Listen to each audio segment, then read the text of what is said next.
Harus lagi di keteknikan pasca panen dan pengelolaan hasil pertanian.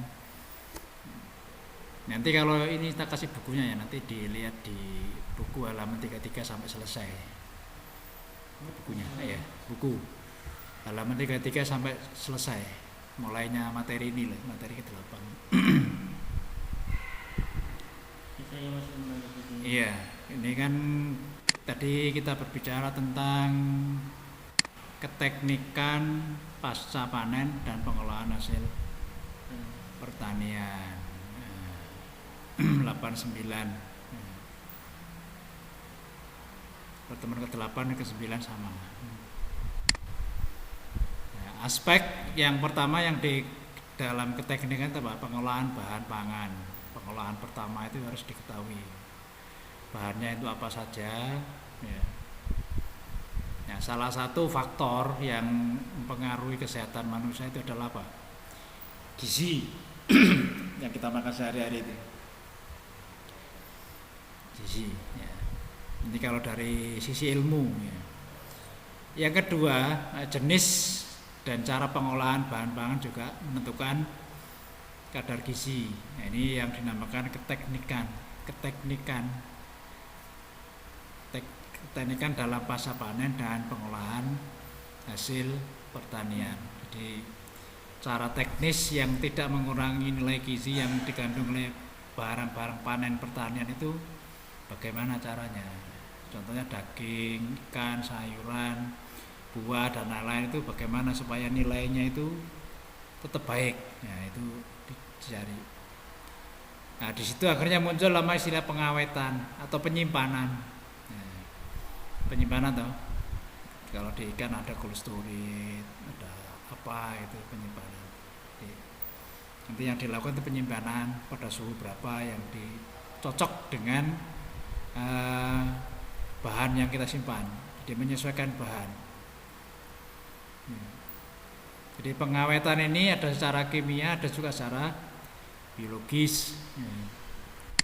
Penyimpanan tadi ada, nah, penyimpanan identik dengan pengawetan. Pengawetan secara alami ya seperti orang tua-tua kita dulu itu mengawetkannya seperti itu kan ya, mengawetkan makanan itu ya ditimbun pakai apa gitu.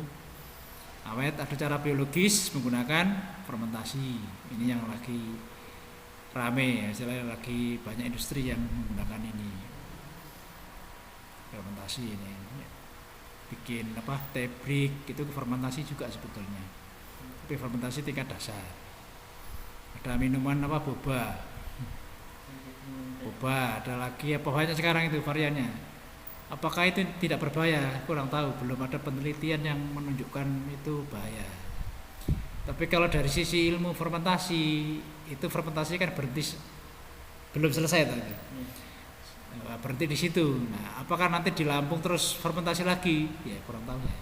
Maksudnya belum ada laporan kejadian orang habis minum itu terus sakit, itu kan belum ada toh. Ya enggak minta, tapi belum ada, jadi nggak perlu diteliti. Yang kedua, yang ketiga pengawatan secara kimia. Ini biasanya dipakai untuk pengawet kimia. Ini bisa gula pasir, garam dapur, nitrat, nitrit, natrium, benzoat, asam propanonat, asam sitrat, garam sulfat dan lain-lain. Yang paling banyak itu kan garam pasir ya. Yang paling banyak itu pengawet. Jadi kalau ikan sudah digarami itu sudah pengawetan termasuk. Iya. Masuk di pengawetan tadi itu ya. Sama, jadi garam dan gula itu pengawet alami. Nah, yang geser ke kimia itu sudah mulai ke nitrat, nitrit, asam benzoat dan kawan-kawan itu sudah geser ke ya kimia. Tapi tidak bisa ditolak loh itu, karena ya industri kue sekarang itu kan menggunakan itu asam benzoat, asam askorbat, asam fitat. Itu tuh biasa bagi orang pedagang kue, pedagang unde-unde itu biasa. Kenapa? Oh iya. Ya itu karena usaha sekarang di bidang-bidang teknologi pangan itu larinya ke fermentasi. Hampir 100% ke fermentasi, entah model-model sederhana, model lengkap atau model apa itu, tapi yang jelas larinya ke sana. Banyak. Nah, ini pasca panen keteknikannya ada namanya cooling atau pendinginan. Ya, kenapa ini diberikan cooling itu? Karena pendinginan ini berfungsi untuk mengawetkan sama sebetulnya. Kenapa didinginkan? Supaya mikroorganisme itu tidak muncul. Ya, kalau mikroorganisme tidak muncul. Nanti kalau nggak didinginkan muncul, nanti buahnya itu bisa busuk. Kalau tidak busuk, banyak mikroorganisme yang tumbuh di buah itu. Karena buah atau sayuran itu kan tanaman hidup. Jadi bakteri bisa tumbuh di situ dengan bebas. Makanya dinamakan pendinginan supaya beku. Yang berperan di situ apa enzimnya? Enzim endogen. Enzim endogen seperti enzim lipase, protease. Lipase itu yang sini lah, liur kita ini lipase. Terus yang di lambung ini namanya enzim protease, yang kita makan terus kenyang, habis kenyang itu berapa jam lagi lapar lagi, itu karena diolah oleh enzim protease. Ada lagi namanya enzim eksogen. Enzim eksogen ini dari bahan pangan yang diolah oleh mikroba. Ya. Mikroba. Nah, kalau pendinginan bisa menggunakan freezer, ya, atau cold storage. Ya. Ya, pendinginan. Ya, suhu ya sesuai dengan suhu ruangan. Suhu ruangan ini 6.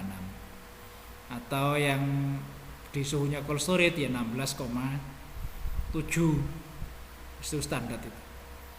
Itu kalau 16,7 kita masih bisa hidup ya. Ini kan 16 misalnya, suhu AC itu kan 16 misalnya. Masih bisa kan? Paling dingin 16. Iya, 16 paling dingin lah. Tapi ketika udah minus